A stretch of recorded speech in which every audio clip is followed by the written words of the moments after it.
Hay un pensamiento en la palabra de Dios en 1 Tesalonicenses capítulo 5, el versículo número 17. 1 Tesalonicenses capítulo 5, versículo 17, la palabra de Dios dice: orad sin cesar. ¿Podemos estar en pie para orar? Querido Padre Celestial, gracias por estar con nosotros en este lugar. Gracias por la compañía de los ángeles y gracias por la presencia y la dirección del Espíritu Santo. Gracias, Señor, por el alto honor y el santo privilegio de presentarnos ante usted para alabar su nombre y para adorarle en espíritu y en verdad. En esta hora, Dios, rogamos que el Espíritu Santo descanse sobre cada una de las personas que escuchan este mensaje. Bendiga a los presentes, pero bendiga también a todos aquellos que nos siguen a través de la radio, la internet o la televisión. Donde quiera que se encuentren, que el Espíritu Santo pueda tocar sus vidas y cambiar sus corazones. Haga posible, Señor, en esta hora, que el Espíritu Santo nos traiga palabra de vida para la vida eterna. Que no recibamos palabra de hombre, pero la palabra de Jehová que vive y permanece para siempre. Lo pedimos, Señor, en el nombre de Jesús. Amén. Durante estos días hemos hablado acerca de para qué orar, hemos hablado acerca de qué es orar, hemos hablado acerca de cómo orar. ¿Qué es orar? Decíamos que orar es un estilo de vida, es una forma de ser, es una cultura de pensamiento, es una manera de vivir. Hablamos de cómo orar y explicamos que cómo orar permaneciendo en Cristo y permaneciendo en su palabra. Y ahora nos toca hablar de cuándo orar. ¿Cuándo orar? ¿Cuándo debemos orar? Recuerde que si orar es un estilo de vida, si orar tiene que ver con una cultura de pensamiento, si cómo orar significa permanecer en Cristo y en su palabra, entonces, ¿cuándo hacer eso? Si usted lo mira, en el versículo 17 de 1 Tesalonicenses capítulo 5 dice, orad ¿cómo? Sin cesar. ¿Por qué orad sin cesar? Porque usted está existiendo. Su estilo de vida, su manera de ser, si usted va o usted viene, esa es su vida. ¿Cuándo se ora sin cesar? Cuando usted vive, porque su vida es una oración, ¿sí o no? A ver, ¿sí o no? Entonces, ese es el punto, orad sin cesar. Sin embargo, mire usted lo que dice la Biblia. En el libro de Salmos, capítulo 55, el versículo número 17 dice, tarde y mañana y a mediodía oraré y clamaré. ¿Y qué dice? Y Él oirá mi voz. ¿Qué está recomendando la Biblia? Dice, número 1, tarde y mañana y a mediodía. ¿Cuándo debemos orar? Aunque nuestra vida es una oración, aunque nuestra vida es un estilo de vida, aunque nuestra vida y orar es la vida que vivimos, sin embargo, hay momentos oportunos y específicos para el acto de la oración. ¿Qué es orar? Un estilo de vida. ¿Cómo orar? Permaneciendo en Cristo y en su palabra. ¿Cuándo orar? Y aquí viene lo interesante. Pregunta número 1. ¿Está recomendando la Biblia aquí que tarde y mañana a mediodía debemos orar? A ver, ¿sí o no? En el libro de Daniel, capítulo número 6, versículo 18, ¿qué hacía Daniel? Daniel capítulo 6, versículo 10. Leamos este versículo. Dice Daniel 6:10, cuando Daniel supo que el edicto había sido firmado, entró en su casa y abiertas las ventanas de su cámara que daban hacia Jerusalén, se arrodillaba, como dice la Biblia, 3 veces al día. ¿Y qué hacía? Y oraba y daba gracias delante de su Dios como lo solía hacer antes. ¿Cuántas veces oraba Daniel? 3 veces. Hacía 3 actos de oración. Recuerde, orar es un estilo de vida, pero practicar la oración tiene que ser en un momento específico y especial. ¿Cuándo lo hacía Daniel? 3 veces al día. ¿Qué recomienda la Biblia en el Salmo 55? En la mañana, al mediodía y en la tarde. Aunque tu vida es una oración constante, pero hay momentos, hay tiempos para la oración, que es el acto de orar. Cuando leemos en la Biblia en Efesios capítulo 6, versículo 18, dice que debemos orar, ¿cómo dice la Biblia? Orando en todo tiempo. ¿Orando cómo dice? En todo tiempo. No hay momento, no hay lugar ni circunstancias que no se presten para orar. No importa que usted esté contento o esté triste, esté arriba o abajo. No importa el lugar. Usted puede orar en todo tiempo. ¿Es así o no es así? ¿Es así o no es así? Recuerde que orar es hablar con Dios como si se tratara con un amigo. Es el acto de orar. Y recuerde que orar significa estar en una íntima y estrecha comunión con Dios. Y recuerde que orar, siendo un estilo de vida, hace constante la presencia de Dios. En el libro de Éxodo capítulo 3 versículo 15 el Señor dice: este es mi nombre, con él se me recordará para siempre. Cuando dijo yo me llamo, el yo soy. Yo soy JHWH. Yo soy el que soy. Yo soy. Con este nombre se me recordará para siempre. Se me recordará para siempre, en hebreo significa, usted actuará, se conducirá, se comportará, caminará, transitará, existirá, consciente de que yo siempre estoy presente. ¿Se entiende o no se entiende? A ver, ¿sí o no? Por eso debemos orar en todo tiempo. En todo tiempo, en todo momento, en cualquier circunstancia, usted puede hablarle a Dios. Y usted puede hablar con Dios y usted puede estar en Cristo. De modo que si alguno está en Cristo, las cosas viejas, y aquí todas son hechas, no hay un momento que Dios no esté pendiente de usted. Entonces usted tiene que estar consciente que puede orar, ¿cuándo? En todo tiempo. En 2 de Timoteo capítulo 1 versículo 3, mire qué cosa linda dice. ¿Cuándo orar? ¿Qué dice 2 de Timoteo 1:3? Dice noche, ¿y qué cosa? Y día. ¿Noche y qué? Noche y día. ¿Cuándo orar? Mañana, tarde y noche. ¿Cuándo orar? En todo tiempo. ¿Cuándo orar? Orar sin cesar. ¿Cuándo orar? Noche y día. De manera que la oración es parte de nuestra vida. Es más, la oración es nuestra vida. ¿Sí o no? ¿Sí o no? Cristo vivió como vivió, por eso oró como oró. Cristo oró como oró, porque vivió como vivió. Si usted cambia el estilo de vida, tendrá oraciones poderosas. Si su vida no cambia, las oraciones no serán poderosas. La oración es el resultado de la vida que vivimos. Por eso, ¿qué es orar? Un estilo de vida. ¿Cómo orar? Permaneciendo en Cristo y permaneciendo en su palabra. ¿Cuándo orar? Aquí está la recomendación de la Biblia. Pero ahora tenemos que entrar en un poquito al asunto un poquito más profundo. Mira lo que dice la Biblia en Hechos capítulo 1, versículo 14. Vamos rapidito. Hechos capítulo 1, versículo 14. Aparece una palabra interesante que debemos rastrillarla un poquito. ¿Qué dice Hechos 1, 14? Todos estos, ¿qué dice? Perseveraban ¿cómo? Unánimes en oración y ayuno y ¿qué más?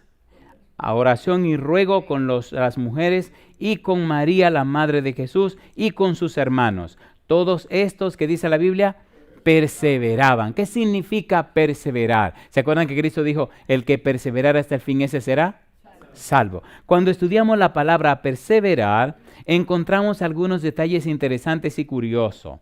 Perseverar significa permanecer en algún lugar. Perseverar significa seguir con firmeza con alguien. Perseverar significa para unir fielmente a alguien, refiriéndose a aquello que insisten continuamente en algo o permanecen acerca de alguien, usando metafóricamente la constancia y la fidelidad en los egresos de la vida cristiana, especialmente en la oración.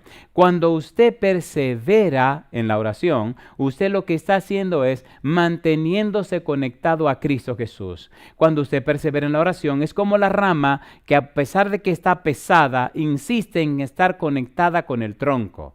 La perseverancia y la permanencia van de la mano. Permaneced en mí. Cristo dijo, San Juan capítulo 15, versículo 7, si permanecéis en mí y mis palabras permanecen en vosotros, ¿qué cosa? Pedid todo lo que queréis y os será hecho. Perseverar significa mantenerse conectado. ¿Cómo usted sabe que su vida no está conectada? Por los resultados de su vida. Sus pensamientos cambian, sus actitudes cambian, inclusive empieza a notarse usted mismo que su vida no refleja la vida de Jesús. Cuando nos estamos desconectando del tronco, empieza a manifestarse la muerte en nuestra vida. Nos desinteresamos, cambiamos de actitud y empiezan a suceder cosas raras en nosotros. ¿Es así o no es así? Usted sabe cuando está fuerte y cuando está débil. Usted sabe cuando está creciendo espiritualmente y cuando está bajando espiritualmente. Usted lo sabe. Perseverar en oración significa insistir. mantenernos conectados a Cristo Jesús. En 1 Corintios capítulo 7, versículo 5, aparece otra palabra interesante, que dice 1 Corintios capítulo 7, versículo 5. Mire qué interesante, 1 Corintios capítulo 7, versículo 5. Recuerde, estamos hablando de cuándo orar. 1 Corintios capítulo 7, versículo 5, ¿cómo dice la Biblia? No os neguéis el uno al otro, a no ser por algún tiempo de mutuo consentimiento, para ocuparos, como dice ahora, sosegadamente en la oración y volved a juntaros en uno, para que no os, ¿qué dice la Biblia? Tiente Satanás a causa de vuestra incontinencia. ¿A quién le está hablando Pablo? A una pareja de esposos, le está hablando a los matrimonios. ¿Cómo deben orar? Sosegadamente. ¿Qué significa sosegadamente? Significa estar libre y por ello tener tiempo u oportunidad para estar ocupado en. Significa dejar de pensar en nuestros placeres y ocupar nuestra mente en las cosas más espirituales. Significa desentendernos por un momento de cosas que nos agradan para tener más tiempo y ocuparnos más en la oración constante, frecuente y profunda que necesitamos con nuestro Dios. ¿Es hermoso o no es hermoso? A ver, ¿es hermoso o no es hermoso? Sosegadamente significa enfatizar más profundamente el interés y el empeño que tenemos en crecer espiritualmente, poniendo de lado cosas importantes y enfocarnos en lo que es trascendente, en lo que es para siempre, en lo que es eterno. ¿Se han dado cuenta que cuando nos enfocamos en lo eterno, en lo que es para siempre, en nuestra vida empiezan a pasar cosas que no se pueden explicar? A ver, ¿se han dado cuenta o no se han dado cuenta? El humano tiene la gracia, tiene la bendición de poder mover el brazo de Jehová. Yo le pregunto, ¿Josué movió el brazo de Dios en Gabaón? ¿Lo movió o no lo movió? ¿Sí o no? Y yo le pregunto, ¿Elías movió el brazo de Dios cuando iba cruzando el Jordán? ¿Se abrió el Jordán o no se abrió? A ver, ¿sí o no? ¿Pedro movió el brazo de Jehová cuando Tabit de Ador que estaba muerta? Mi pregunta, ¿no es el mismo Jehová? ¿No es el mismo Señor? Y nosotros somos sus hijos. Entonces, sosegadamente, ponemos de lado cosas que nos agradan para enfocarnos mejor y dedicar mejor y más tiempo a nuestro Dios y a nuestro Padre Celestial.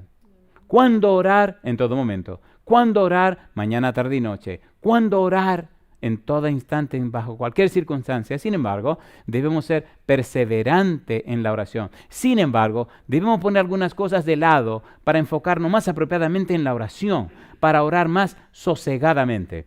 Me gusta en la Biblia cómo persisten e insisten en la palabra perseverar. Hechos capítulo número 2, versículo número 42 y 46.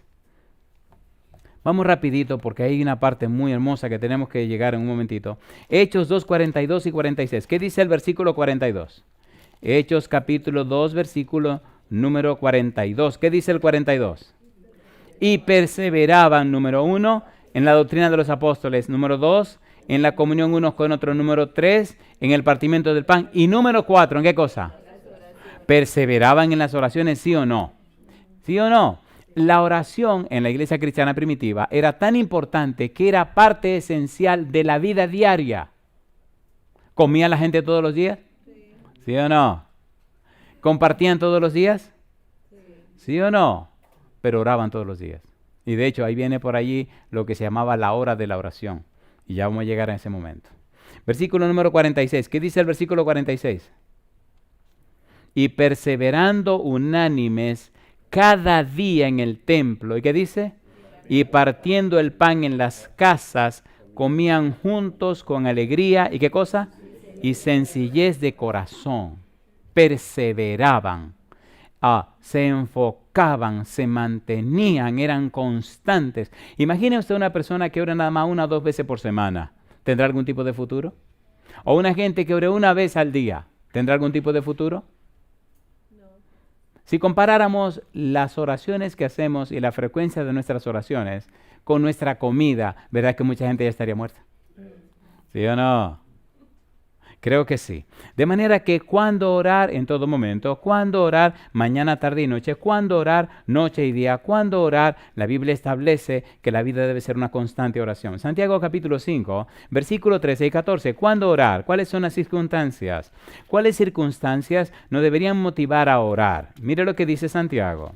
Santiago capítulo 5, versículo 13 y versículo 14. Recuerde, estamos hablando y presentando la respuesta a la pregunta ¿cuándo orar? Santiago capítulo número 5, versículo 13. ¿Qué dice el versículo 13 y 14?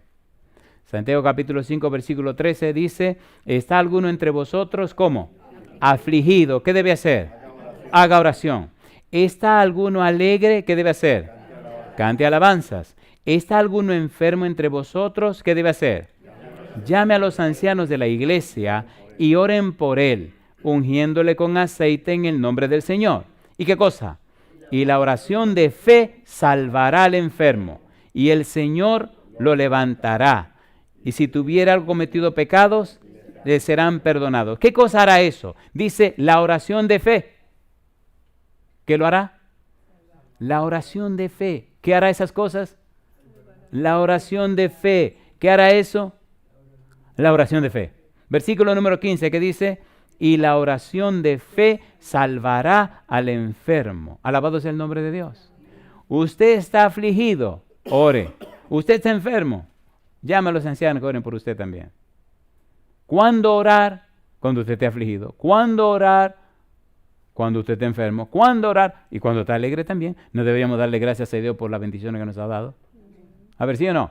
Si nos ponemos a orar cuando estamos afligidos u oramos cuando estamos enfermos, ¿deberíamos hacer oraciones especiales cuando Dios nos bendice también? ¿No le parece? ¿Cuándo orar? Cuando estamos contentos, cuando estamos felices, cuando estamos alegres. ¿Qué va a hacer? Voy a orar al Señor. ¿A orar? Sí. ¿Y por qué? Mira todas las bendiciones que me ha dado. ¿Recuerdan cuando Cristo limpió a 10 leprosos? Que vino uno donde Cristo Jesús. Y Cristo lo miró y le dijo, ven acá, pero ¿y no fueron 10? Cosa linda, mamá. ¿Y no fueron 10? Sí, ¿y los otros 9 dónde están? Solo este extranjero vino. ¿De dónde era ese extranjero? Un samaritano. Y los otros 9 que hicieron, lo limpiaron y salieron corriendo. ¿Está pendiente Dios de nuestras actitudes, sí o no?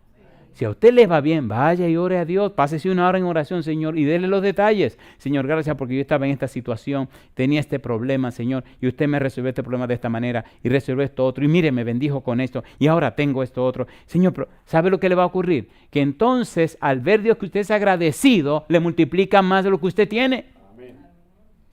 ¿O no? ¿Sí o no? ¿Cuándo orar? Cuando esté contento. ¿Cuándo orar? Cuando esté alegre. ¿Cuándo orar? Cuando esté afligido. ¿Cuándo orar? Cuando esté triste. ¿Cuándo orar? Cuando está confundido. ¿Cuándo orar? Cuando no sabe qué hacer. No hay un momento de la vida en que no tengamos que orar. ¿Sí o no? Sí. Si usted está enojado, ore para seguir a ese mal demonio, ese mal espíritu, esa mala cosa. ¿Sí? Porque a veces se le monta el diablo a cualquiera, ¿o no? ¿Sí o no? Si usted sabe que tiene pensamientos raros, váyase de oración. Y dígale, Señor, sácame este espíritu de adentro, sácame este mal pensamiento, quítame todo de adentro. Una cosa linda, mamá. ¿Cuándo orar? Sin cesar en todo tiempo. Hechos capítulo 3, versículo 1. Mire qué cosa linda. Hechos capítulo 3, versículo 1. ¿Estamos usando la Biblia o no estamos usando la Biblia? No estamos inventando nada. Hechos capítulo 3, versículo 1. Aquí comienza algo lindo, pero lo más lindo está al final. ¿Qué dice el versículo 1? Hechos capítulo 3, versículo 1. ¿Qué hicieron Pedro y Juan?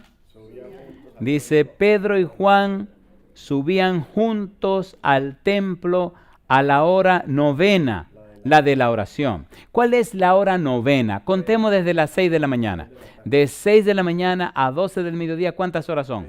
6. ¿Y de 12 del mediodía a 3 de la tarde?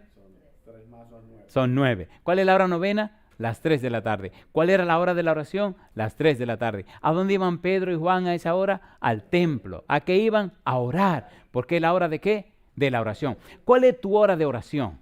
Escoge en el día una hora de oración que sea su hora de oración. Si quiere a las 3, a las 3. Si quiere a las 5 de la mañana, amén. Si quiere a las 3, a la hora que usted le dé la gana. Pero busque una hora del día que sea su hora de oración. Su hora de poder. ¿Estará Dios pendiente de su oración? A ver, ¿sí o no? La hora de la oración. Hechos capítulo 10, versículo 1 al 6. ¿Qué dice Hechos capítulo 10, versículo 1 al 6? ¿Cuándo orar? en todo tiempo. Hechos capítulo 10, versículo 1. ¿Qué dice el versículo 1? Esta es una historia lindísima. Había en Cesarea un hombre llamado ¿cómo? Cornelio, centurión de la compañía llamada ¿cómo? Italiana. Yo le pregunto, ¿los centuriones romanos eran paganos o no eran paganos? A ver, ¿sí o no? ¿Y este tipo centurión era pagano? A ver, mírelo bien. Mírelo bien, mírelo bien. Cosa linda, mamá.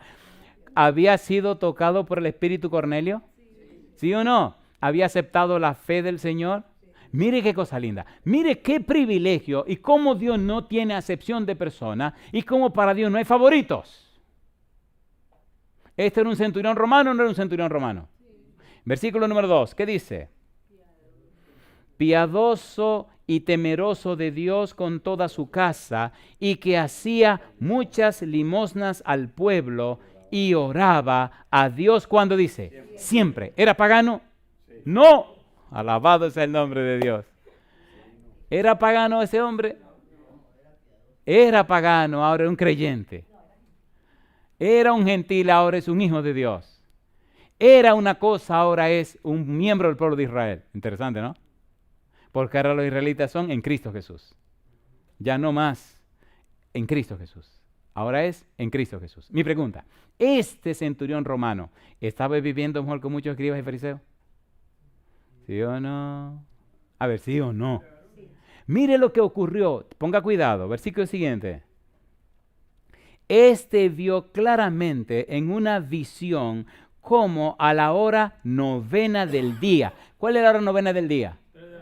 ¿Y qué hacían a esa hora del día? Oraban. Era la hora de la oración. ¿Cuándo orar? En la hora de la oración. ¿Y qué pasó? Que un ángel de Dios entraba donde él estaba y le decía, ¿qué cosa? Cornelio. Él, mirándole fijamente y atemorizado, dijo, ¿qué es, Señor? Y le dijo, tus oraciones y tus limosnas han subido para memoria delante de Dios. Alabado sea el nombre de Dios. Una pregunta, ¿eso es hermoso o no es hermoso? ¿Quién vino del cielo a hablar con Cornelio? ¿Y quién lo envió? Una cosa linda, mamá. ¿Y qué dice el versículo siguiente? Mire qué cosa linda. Él, mirándole fijamente y atemorizado, dijo, me gusta esta parte, dice, ¿qué es, Señor? Y le dijo, tus oraciones y tus limosnas han subido para memoria delante de Dios. ¿Está pendiente Dios de las oraciones? ¿Sí o no? Y está pendiente hasta de ese dinerito que usted da. Qué cosa linda, mamá. El diezmo dice que somos fieles a Dios, punto legal. Pero la ofrenda dice cuánto amamos a Dios. ¿Sí o no? ¿Sí o no? ¿Qué cosa dice cuánto amamos a Dios? La ofrenda. Devolvemos el diezmo a Dios porque es un principio legal. Pero la ofrenda dice cuánto le amamos a Él. ¿Recuerdan una viuda que echó 2 blancas? Y gente que echaron mucho dinero en el templo. ¿Quién echó más que todo el mundo? ¿Por qué echó más la viuda? Cornelio daba limosnas a los judíos. Mire qué cosa linda. ¿Conquistaron o eran conquistadores los romanos de los judíos? Pero Cristo conquistó el corazón de Cornelio. Qué cosa linda, mamá. Y ahora mire qué cosa linda. Mire qué cosa linda dice el ángel. Envía pues ahora hombres a Jope y haz venir a Simón, el que tiene por sobrenombre Pedro. Este posa en casa de cierto Simón curtidor, que tiene su casa junto al mar. Él te dirá lo que es necesario que hagas. Qué cosa linda. Yo le hago una pregunta. ¿Este ángel vino o no vino? ¿Vino de parte de Dios o no vino de parte de Dios? ¿Recuerdan ustedes cuando Zacarías estaba en el templo ofreciendo el incienso, que vino el ángel Gabriel a hablar con él? ¿Se acuerdan o no se acuerdan? ¿Qué le dijo Gabriel? Lucas capítulo 1, versículo 19. Yo soy Gabriel, que estoy delante de Dios y he sido enviado para darte estas cosas. ¿Quién sabe si este ángel que está hablando con él es el mismo Gabriel? ¿Quién vino y habló con María? Gabriel. ¿Quién habló con José? Gabriel. Así que yo pienso que este ángel puede ser el mismo Gabriel que vino a hablar con Cornelio. Yo digo, alabado sea el nombre de Dios. ¿Recuerdan el ángel que le dijo a Felipe que dejara Samaria y se fuera por un camino desierto? ¿Se acuerdan o no se acuerdan? ¿Recuerdan que el Espíritu estaba en el camino desierto y le dijo, acércate a ese carro? ¿Se acuerdan o no se acuerdan? Mi pregunta es, ¿por qué no le predicó el Espíritu Santo o el ángel a ese tío que iba en ese carro? ¿Por qué no vino el mismo ángel, se sentó a predicarle a Cornelio en su casa? ¿Por qué tuvieron que mandar a buscar a Pedro? ¿Por qué tienen que buscarlo a usted?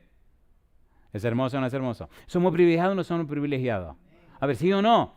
Toda persona que ora, toda persona que es fiel a Dios, toda persona que apoya la obra de Dios de alguna manera, con su tiempo, sus oraciones, su limosna, con lo que fuere, Dios lo toma en cuenta y está muy consciente de lo que está pasando con esa persona. Recuerde y no sea tonto, cuando usted vino ya todo estaba, cuando usted se muera todo se queda, ¿o no? ¿Sí o no? No somos dueños de nada, ni siquiera de nuestra propia vida, porque Cristo ya la compró. ¿Es así o no es así? ¿A qué hora estaba orando Cornelio? A la hora de la oración. ¿Vino el ángel? Vino el ángel. Y aquí entramos en la parte que más me emociona, donde quiero ocupar los minutos que me puedan quedar. ¿Es importante cuándo orar? Sí. A ver, ¿sí o no? Sí. Hay 3 cultos que debemos tomar en cuenta. ¿Cuántos cultos? 3. Número 1.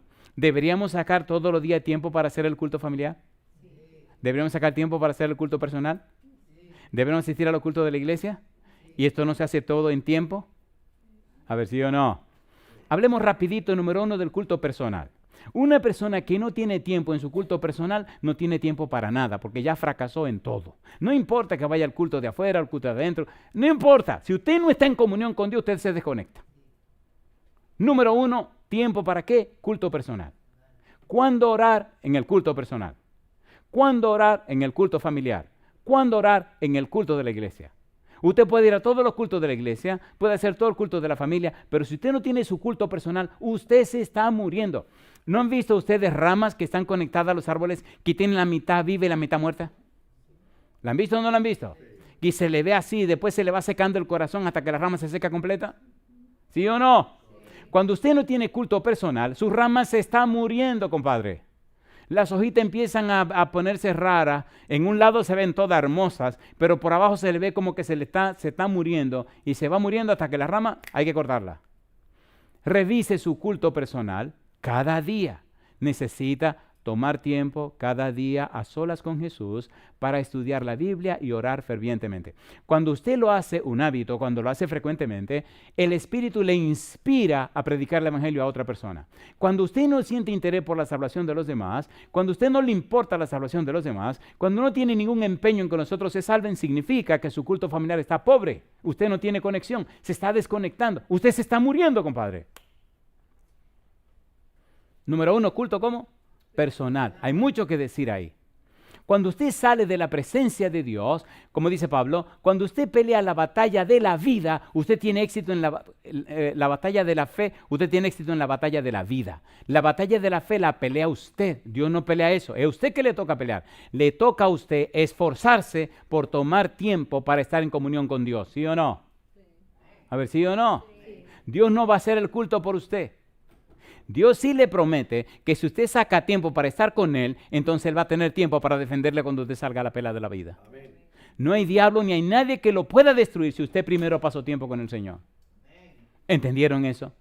¿Cuándo orar? Culto familiar personal. Saque ese tiempo. ¿Cuántas horas tiene un día?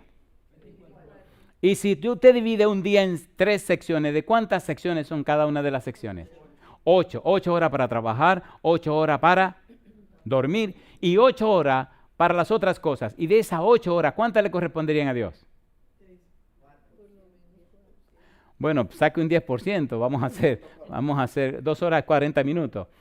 ¿Le dedica usted todos los días 2 horas 40 minutos al Señor? Ah, que no tengo tiempo. Muérase y va a tener todo el tiempo del mundo. Mire a ver, la gente no tiene tiempo hasta que se muere. ¡Qué tontería! Ah, que no puedo hacer ejercicio porque no tengo tiempo. No puedo hacer culto personal porque no tengo tiempo. No, está bien. Espérate que lo tuyo viene. Se enferman y después en una cama con la 4 llantas para arriba. ¿Y ahora tiene tiempo o no tiene tiempo? O sea, no sea bobo. Cuide su salud física, su salud mental, su salud emocional, su salud espiritual, su salud social. Cuide su salud. Si usted no está en salud, usted no sirve para nada. ¿Sí o no? ¿Sí o no? Cuídese usted primero. Cuídese usted primero. Culto personal. Hay mucho que decir del culto personal. Hay tantas cosas lindas que decir. Ahora, una pregunta le hago. ¿Verdad que mientras más estudiamos lo de la oración, más hermosa se pone la cosa? A ver, ¿sí o no? ¿Le gusta a usted este asunto de la oración o no le gusta? Yo le voy a ser honesto. Mi vida ha sido esta cuestión de oración. Y ahí sí no hubiera oración, compadre. Hace tiempo que el negro este estuviera instalado. ¿Quién sabe en qué cementerio lo hubieran tirado, lo hubieran dejado? Pero hace rato, hace mucho rato. Gracias a Dios por la oración, porque la oración nos conecta con Dios y Dios puede hacer maravillas en la vida de sus hijos. Bueno, sigamos. Número 1, culto personal. Número 2, culto familiar. Aquí está la parte, esta es una parte que a mí me emociona y por eso quise resumir por amor a todos los que nos siguen. Hay mucha gente que, número 1, no sabe cómo hacer el culto familiar y quieren algunas ideas, ¿o no? Sí. ¿Cuándo orar en su culto personal? ¿Cuándo orar en el culto familiar? ¿Cuándo orar en el culto de la iglesia? Pero de los tres cultos, el personal, el familiar y el de la iglesia, perdonen, a mí me emociona el de la familia, porque mi vida es, mi culto personal, eso ahí no hay ningún, pero todos los días estar con mi familia y hacer el culto en casa, a mí eso me apasiona. Aunque cuando usted canta con ellos por la mañana, a veces están más durmiendo que despiertos, no me importa, pero hay que cantar. ¿Se entiende o no se entiende? Mire qué cosa linda, la hora del culto familiar. Hay un libro que se llama Joyas de los Testimonios, tomo 2, páginas 133, 134. Pero hay un libro que se llama Conducción del Niño, página 493. Les recomiendo que consiga ese libro, La Conducción del Niño. ¿Cómo se llama? ¿Cómo se llama? La Conducción del Niño. Si usted tiene hijos, consiga ese libro. Si usted no tiene hijos, consiga ese libro. Si piensa tener hijos, consiga ese libro. Si no piensa tener hijos, consiga ese libro. ¿Cómo se llama? La Conducción del Niño. Oiga lo que dice. A los hijos se les debe enseñar a respetar la hora de la oración. Se debe exigir que se levanten por la mañana para estar presentes en el culto familiar. Hay un hombre que se llama Basilides. Recuerdo que tenía un hijo y 2 hijas. Y vivía en La Joya, un barrio de la ciudad de Santiago, en la República Dominicana. Ojalá me esté viendo algún dominicano, compadre. Eso ahí era el diablo cuando yo vivía por allá, por Santiago en esos tiempos. Es un lugar, pero espantoso, un lugar terrorífico. Yo no creo que haya cambiado. Y este hombre vivía con su familia cristiana en el corazón del barrio de La Joya. Y la gente se preguntaba que cómo es que los hijos de Basilides no se dañaban. El secreto. Todos los días a las 5 de la mañana, Basilides levantaba a sus hijos y a su esposa y a todo el mundo para hacer el culto familiar. Una cosa linda, mamá. Y después de grande, los hijos siempre decían que el secreto por el cual el enemigo no pudo acabar con ellos era por el culto familiar. ¿Tiene sentido o no tiene sentido? ¿Tiene sentido o no tiene sentido? ¿Tiene sentido o no tiene sentido? Pregunte usted a cualquier familia cristiana que hace el culto familiar, mire el desarrollo de sus hijos. Mírelo y usted notará la diferencia. Oiga qué cosa linda dice aquí. La hora del culto familiar debiera ser la más feliz del día. ¿Cuál debiera ser? La más feliz del día. Número 1. Cuidad de que la lectura de las Escrituras sea bien escogida y sencilla. ¿Sea cómo? Bien escogida y sencilla. No le complique la jugada a los muchachos. En mi casa, toda la historia de mis hijos, toda la historia de mi familia, leímos un solo matinal. Interesante, ¿no? Y todavía me gusta tanto ese matinal que todavía lo leemos. Se llama La maravillosa gracia de Dios. Mis hijos entendieron y aprendieron que todo es por la gracia de Dios. Nunca merecemos nada. Nunca merecemos nada. No importa que usted sea un santo. No importa que sea un ángel. Usted no merece nada. Es por la gracia de Dios. Desde que eran bebés, ese matinal hemos leído una vez y otra vez y otra vez. Imagínense. toda la vida el mismo matinal. Y usted lo lee y cada vez que usted lo lee es más fresco. Y cada mañana es más fresco. Y usted puede leer la misma página 100 veces.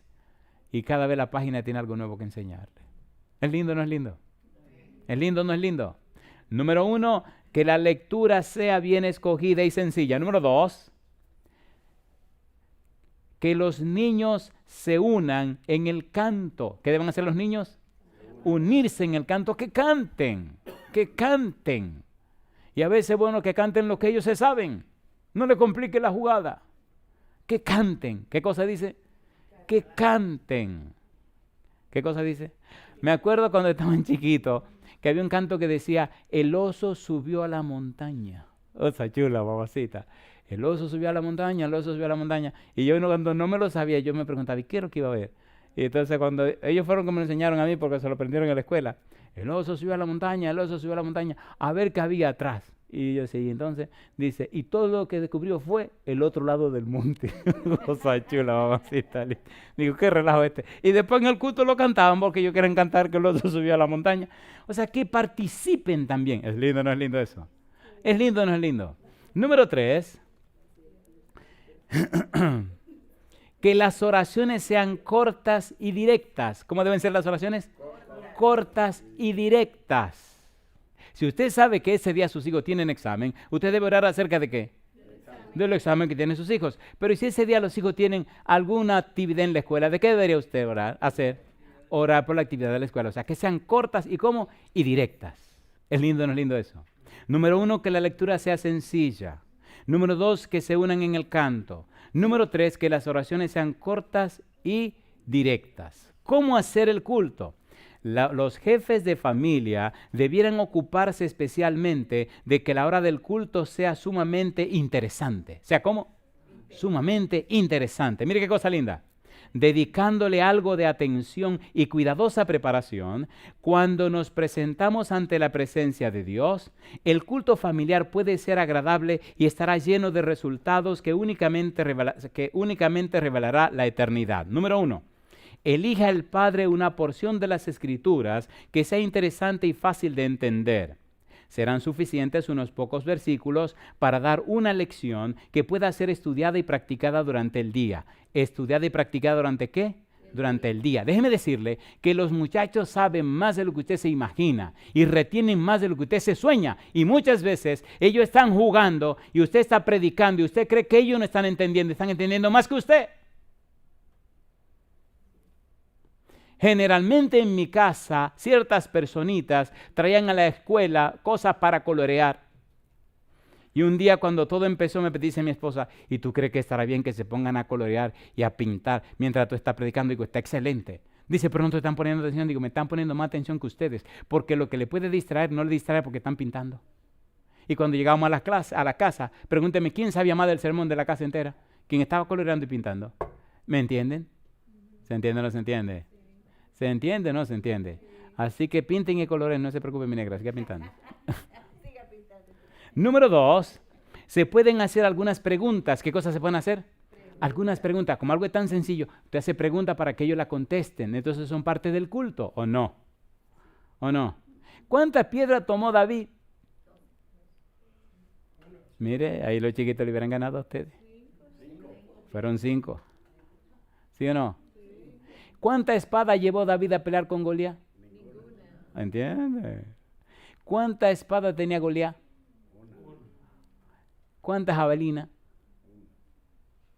Bueno, ya, mira, yo los chiquitines hubieran respondido a gritos.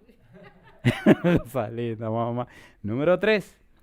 Pueden presentarse a manera de ilustración unas pocas serias e interesantes observaciones cortas y al punto. ¿Cómo deben ser? Cortas y como más al punto. En mi vida he predicado muchas veces en muchos lugares y he tenido que dar algunos discursos, pero el discurso más emocionante de mi vida, cosa linda, mamacita linda, un equipo de niños, de estos niños chiquitines, estos chiquitinitos así. Bueno, un día están reunidos la maestra con todos los chiquitines y le preguntan, bueno, en la graduación de ustedes, ¿quién quiere que les dé el discurso? Y un chiquitín levanta la mano. Y le dice a la maestra, diga, el pastor fulano de tal. Pero un discurso para los chiquitines, los más chiquititos que hay en la escuela. Y entonces le dice a la maestra, bueno, ¿tú lo propones? Uh-huh. ¿Y sabe cómo son los niños? Y dice, ¿y quién lo apoya? Y los otros levantan la mano. Y salta uno, ¿y ese quién es? Y entonces dice una niña, ¿que quién es? Es el pastor de mi iglesia, ten mucho cuidado. Oh, cosa linda, mamacita linda. Así que los que estén de acuerdo levanten la mano. Y le dice a la chiquita al que preguntó, levanta la mano. Y él levanta la mano. Y sí, todo el mundo levantó la mano y entonces votaron al pastor. Llegó el día de la graduación, cosa linda, mamacita linda. Estaban los papás con sus chiquitines al lado, pero que ellos son los que están graduando.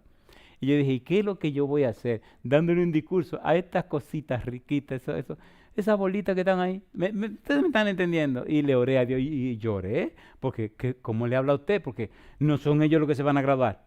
No es a los papás que usted le va a hablar, es a ellos. O sea, ¿qué usted hace para hablarle a esa cosita que por favor, le van a poner de atención tal vez un minuto y medio? Y digo, Señor, deme luz, por favor. Y el Señor se la sabe toda. Me hizo componer una historia y en la historia ir sacando las lecciones. Qué cosa rica, mamá. Mi discurso duró 7 minutos. Recuerdo que cuando los 7 minutos terminaron, el discurso terminó, una mamá de un niño estaba tan embebida con él, con la historia y con el niño en la mano, que nada más dijo ella cuando terminé, le dije, he dicho. Y cuando me voy dice ella, oh. Yo en la iglesia entera, la iglesia central, oh. Y ya terminó. Y dice el chiquitín, la chiquitina, qué sé yo, que tenía en los brazos, le dice, mamá, y ya se acabó. Y entonces los otros preguntaron, pero como que ya, o sea, los niñitos no tuvieron tiempo de distraerse porque la historia los captó. Y entonces las lecciones eran tan al punto y fue tan rápido que todo el mundo se quedó como esperando más. Y me dice la encargada, la directora de secundaria, ¿y no puede decir algo más? Digo, ya yo terminé. Así que fui y me senté. ¿Usted sabe lo estresante que hablarle a niñitos así? Mi pregunta, ¿se interesan ellos? Sí, entonces interéselo usted, que la hora del culto no sea un suplicio ni un sacrificio, sino una bendición. Por favor, ¿se entiende lo que estoy tratando de decir? ¿Usted me entiende, por favor? ¿Es lindo el culto familiar? ¿Sí o no? Si usted ama a sus hijos, usted hará un culto familiar. Si usted no lo ama, usted no hará culto familiar. Y le garantizo una cosa, el resultado será desastroso. Se lo garantizo. Número 4. Por lo menos debieran cantarse unas pocas estrofas de un himno animado. ¿Un himno cómo? Salida, mamá. Pero usted le canta un himno de esos himnos que no son tan animados y ella tiene mucho sueño. Cuando usted va por mitad de himno, ¿dónde están los muchachos? Ya se fueron hace rato. Número 5. La oración debe elevarse corta y al punto. ¿Cómo decía la oración? Corta y al punto. Número 6. El que dirige en oración no debiera orar por todas las cosas, sino que debiera expresar sus necesidades con palabras sencillas y su alabanza a Dios con gratitud. Mi pregunta, ¿es hermoso hacer el culto familiar interesante, sí o no? A ver, ¿sí o no? En el pueblo de Israel, en el antiguo Israel, en el servicio del santuario, se hacía un sacrificio matutino y un sacrificio vespertino. Él se llamaba el continuo sacrificio. Un sacrificio a las 9 de la mañana, un sacrificio a las 3 de la tarde. La idea era que siempre hubiera algo quemándose en el altar. Eso era lo continuo. El de las 9 estaba quemándose hasta las 3, el de las 3 se quemaba hasta el otro día por la mañana y siempre había un sacrificio continuo. Eso hablaba o representaba la intercesión de Cristo en nuestro favor en el santuario celestial. Anunciaba que Cristo siempre intercede por nosotros. ¿Se entiende lo que estoy diciendo? ¿Se entiende o no se entiende? Al pasar el tiempo, entonces, mire qué cosa linda, este ejemplo, este modelo,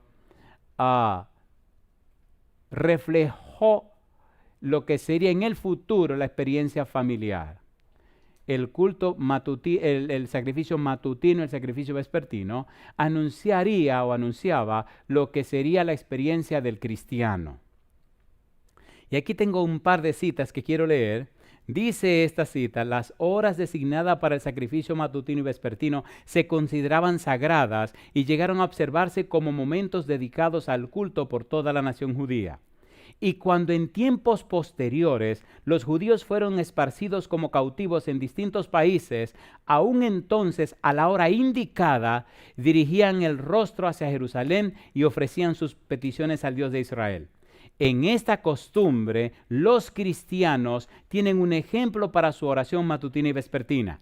Si bien Dios condena la mera ejecución de ceremonias que carezcan del espíritu de adoración, mira con gran satisfacción a quienes lo aman y se postran mañana y tarde para pedir perdón por los pecados cometidos y las bendiciones necesarias. De manera que al hacer culto en la mañana y a reunir la familia en la tarde para orar, usted está repitiendo lo que se hacía en el santuario en la antigüedad, pero también está haciendo una bendición que recuerda lo que Cristo siempre hace por nosotros, intercede en nuestro favor. En cierto sentido, número 1, el padre es el sacerdote de la familia, en cuyo altar ofrece sacrificio matutino y vespertino. ¿Quién es el padre? ¿Quién es el sacerdote de la familia? El papá. ¿Quién es el encargado del culto en la familia? El papá. ¿Quién es la maestra en la familia? La mamá. Número 2, pero la esposa y los hijos deben unirse con él en la oración y en el canto de alabanza. El papá, el sacerdote, hay que apoyarlo al culto. La mamá y los hijos le apoyan. Cuando la esposa no apoya al papá, los hijos se alzan también, ¿sí o no? ¿Sí o no? Y ese hogar se convierte en un etcétera. Número 3, por la mañana, antes de irse a sus quehaceres cotidianos, reúna el padre a sus hijos en torno suyo y postrándose ante Dios, encomiéndenlos al cuidado del Padre Celestial. No se vaya de su casa sin orar por su familia. ¿Cuándo orar? En el culto personal. ¿Cuándo orar? En el culto familiar. No salga de su casa sin arrodillarse y presentar a su esposa y sus hijos delante de Dios. Si la mujer no quiere, preséntela. Si los hijos no quieren, preséntelo. Si se alzan, preséntelo. Que el diablo no los domine, caramba. ¿Sí o no? Número 4. Cuando hayan pasado los afanes del día, vuélvase a reunir la familia en oración de acción de gracias y en canto de alabanza para reconocer el cuidado divino del cual fue objeto durante el día. Muchísimas familias salen en la mañana y no regresan en la tarde. ¿Es así o no es así? O una parte regresa y otra parte no regresa. Hay historias que, bueno. Y número 3. El culto en la iglesia. ¿Como cristianos deberíamos venir al culto de la iglesia? ¿Sí o no? ¿Deberíamos participar de las oraciones en el culto de la iglesia? ¿Sí o no? Qué linda fue hoy, ¿verdad? La experiencia que tuvimos con la escuela sabática, el asunto de la oración. Mientras más se ora, se tiene más poder. Mientras menos se ora, hay menos poder. Y la vida refleja, como si fuera un termómetro, lo que uno es a través de la oración. La pregunta entonces, ¿cuándo orar? Siempre. ¿Cuándo orar? Mañana, tarde y noche. ¿Cuándo orar? En todo momento. ¿Cuándo orar? En el culto personal. ¿Cuándo orar? En el culto familiar. ¿Cuándo orar? En el culto de la iglesia. Haga de la oración la razón de su vida. Haga de la oración su razón de ser y usted notará la diferencia. Si las cosas van bien, ¿qué tenemos que hacer? Orar. Y si no van bien, orar. Si estamos afligidos, orar. Si estamos alegres, orar. Si estamos enfermos, orar. Si estamos enojados, orar. Si estamos enamorados, orar. Recuerdo, cuando conocí a doña Esther, que bueno, doña Esther es mi esposa, pero sigue siendo mi novia. Recuerdo que yo no había tenido novia nunca. Y entonces cuando empezamos el asunto del enamoramiento, yo regresé a mi casa riéndome de mí mismo. Porque llegué a casa, miré a mi mamá miró y se rió, yo me reí también. Ella no sabía de que yo me estaba riendo, ni yo tampoco sabía que me estaba riendo, así, pero yo me estaba riendo. Y al rato me pregunta mi mamá que qué me pasa, que yo estoy como medio raro, que de qué me estoy riendo. Digo, mamá, y me dice, dime mi hijo, mamá, yo dije que tengo novia. Y empezó a reír, sí, cosa linda, mamacita linda. Y nos reímos los dos como dos tontos. ¿De qué me estaba riendo? Dije que yo tenía novia, dije yo con novia. Mi primera y única novia. Y fui donde Jehová y le dije, Señor, esto me pone nervioso. Así que el primer día que le di un abrazo a doña Esther, un año después que nos conocimos, lo primero que hice fue orar. Sí, porque le dije, a mí no me toque. Cosa chula, mamá. Le digo, mira, yo no he tenido novia. No he tenido novia ni tiene nada que ver con ninguna mujer. Y he dicho que a la primera que yo le ponga la mano, con esa me caso. Perdone, yo vengo de la escuela vieja. Sigue siendo la escuela vieja, pero ya no soy tan joven. Así que Y la negra linda me dijo lo mismo. Y así nos pasamos un año conociéndonos, íbamos al culto juntos y todo. Y cuando pasó un año que ya entendimos que nos amábamos, ¿qué cree usted que fue lo primero que hicimos? Orar. ¿Valió la alegría orar? A ver, ¿sí o no? 5 años de amores y 28 de casados, son 33 años. Y doy gloria a Dios por ello. ¿Cuándo orar? Siempre. Si te estás enamorando, ora. Si estás enamorado, ora. Si la muchacha te dijo que no, ora. Si te dijo que sí, ora más porque es un compromiso serio, compadre. Si usted se casó, ore. Si se va a casar, ore. No importa lo que esté haciendo, ore. Porque el peor enemigo que uno tiene no anda rondando afuera, está dentro de uno mismo. ¿Sí o no? ¿Sí o no? ¿Sí o no? Y la única manera de acallar ese león, ese tiburón, esa cosa mala que se llama pecado, es conectándonos con el Dios Todopoderoso. Hay un pensamiento hermoso en un libro que se llama Comunión con Dios, que dice que cuando nosotros tenemos esa relación íntima con Dios, aun cuando estamos por pecar inconscientemente, los ángeles vendrán y conducirán nuestros pasos por un camino seguro. Cuando es una vida de oración. ¿Cuándo orar? Siempre. Yo digo, alabado es el nombre de Dios. Termino con esta pregunta. ¿Se atreve usted ahora a permitirme orar por usted para que el Espíritu Santo tome definitivamente el timón de su vida? ¿Se atreve a permitirme esa oración? Sí. ¿Usted está seguro que Él quiere entregar el timón de su vida al Señor? Sí. ¿Seguro que usted quiere? Sí. ¿Por cuánto tiempo? Siempre. Hay una parábola que escribió Morris Benden acerca de un individuo que quería entregarse al Señor. Y escuche qué interesante, nunca se me ha olvidado esta parábola que escribió Morris Benden. Y dice que el individuo es quien entregó a Cristo Jesús. Y el Señor Jesús, cuando el tipo se entregó, bueno, pues le regaló un carro de la marca mejor que usted puede imaginarse, nuevecito, precioso y cómodo, y entonces para ir de aquí a la Canaán celestial. Cuando se montaron en el carro, pregúnteme quién lo iba manejando. Cristo Jesús. ¿Y quién venía al lado? El muchacho, la persona que se entregó a Jesús. Mientras Cristo manejaba, todo iba de maravilla. Así que saliendo de la ciudad empezaron a viajar por el campo. En el campo habían aserraderos. ¿Han visto esos camiones grandísimos que vienen cargados con troncos así grandotes de madera? De repente van subiendo una pendiente y de allá viene un camión, pero un camión cargado con esos troncos. Y entonces allá se oye una risotada. Pregúnteme de quién es la risotada. Recuerda que es una parábola. Del mismo diablo. El tipo se asusta y le dice a Jesús que qué va a hacer, que qué va a hacer, porque el camión viene bajando y va a desbaratar el carro. Jesús se sonríe y le dice, mientras tú me dejes manejar, no tienes nada que temer.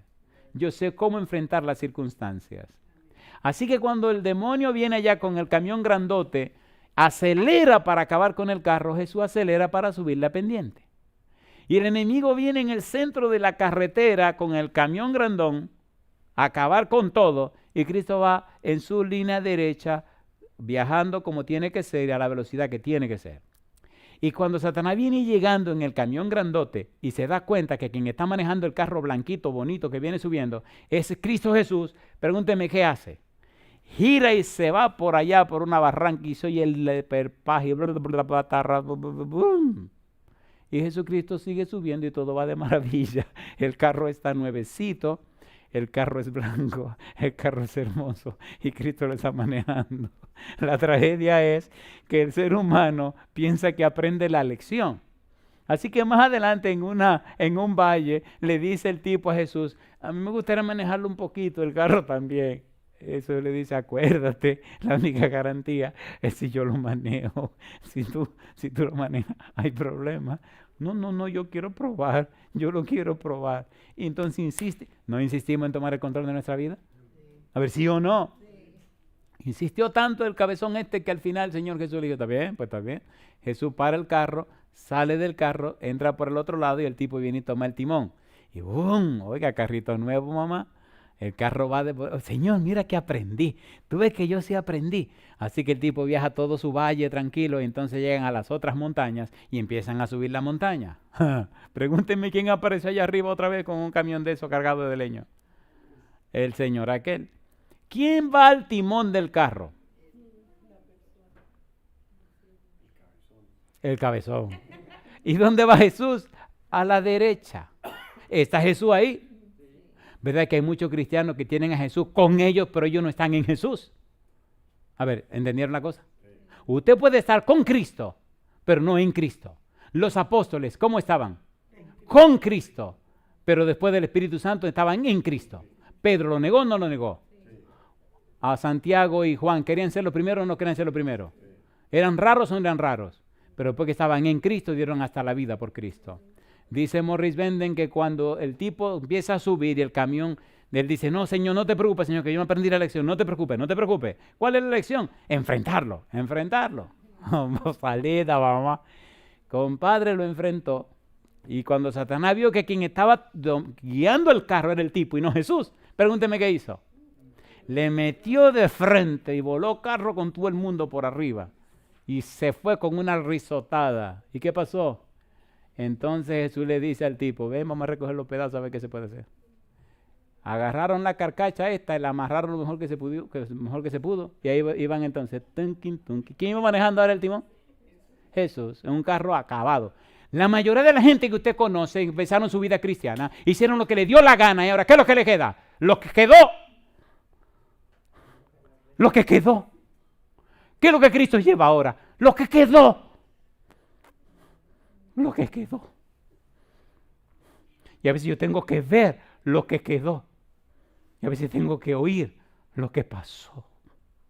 Y me da un dolor tan grande. Gente que pudieron vivir unas vidas tan hermosas, tan limpias, tan especiales. Pero un día tomaron ellos el control de sus propias vidas. Se olvidaron de Jesús. Se olvidaron de todo. Y vivieron como le dio la gana. Y el demonio los acabó. Y ahora lo que quedó, se lo devolvieron a Jesús. ¿Qué hace Jesús? Toma lo que quedó.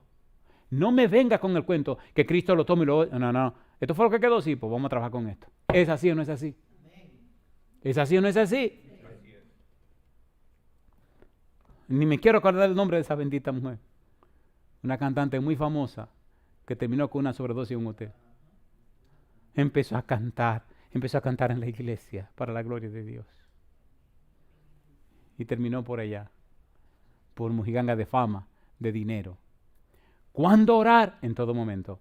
¿Cuándo orar? En cualquier circunstancia. ¿Cuándo orar? Siempre. ¿Cuándo orar? Siempre. ¿Cuándo orar? Siempre. Cuando menos cree el enemigo te está acechando. Cuando menos cree el enemigo te tiene una trampa maestra. Y cuando tú crees que te está yendo bien, ora más. Y si te está yendo bien, ora más. El humano no está preparado para manejar el éxito. ¿Sabían eso? ¿Sabían eso? ¿Sabían eso o no saben eso? Lea la Biblia y notará que la gente cuando le fue mejor fue cuando más bajo cayeron. Pregúntele a Salomón. Pregúntele a Salomón. Pregúntele a David. Pregúntele al rey Asa. Si te está yendo bien, ora más. Si te está yendo bien, saca más tiempo para orar. Si te está yendo bien, ten más cuidado, porque es donde tú eres más proclive a irte al hoyo. ¿Es así o no es así? ¿Es así o no es así? Y yo termino con la pregunta otra vez. ¿Me permite, pidamos a Dios que tome el control de su vida? ¿Está usted dispuesto a darle el control de su vida a Dios? Y que Dios le haga orar en cualquier momento y cualquier circunstancia. ¿Cuándo orar? Siempre. Podemos estar en pie para orar.